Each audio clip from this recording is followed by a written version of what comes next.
మహాద్భుతమైన అనుభూతి. నాకు నిజంగా మీతో యథార్థం చెప్పాలి అంటే నేను ఒక్క మాట చెప్పేస్తే సరిపోతుంది, అబద్ధం ఎందుకు.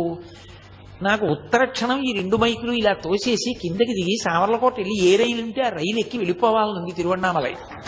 ఇది చెప్తున్నప్పుడు ఆ గిరి ప్రదక్షిణం అంటే నాకు అంత వ్యామోహం, అంత అద్భుతమైనది ఆ గిరి ప్రదక్షిణం, అంత గొప్పగా ఉంటుంది నిజంగా. అది అందున తెల్లవారుజాము సమయంలో ప్రదక్షిణం చేస్తే ఆ లేత సూర్యకిరణాలు పడుతున్నప్పుడు చూడాలి. ఆ కొండ ఒక్కొక్క చోట ఒక్కొక్కలా ప్రకాశిస్తూ ఉంటుంది. ఆ లేలేత సూర్యకిరణాల్లో ప్రదక్షిణం చేస్తూ వెడుతుంటే మనం చెయ్యగలిగిన ధర్మకార్యం చేస్తూ భగవన్నామం చెప్తూ కూర్చుంటూ లేస్తూ తిరుగుతుంటే ఎంత ఆనందంగా ఉంటుందో నిజంగా గిరి ప్రదక్షిణం.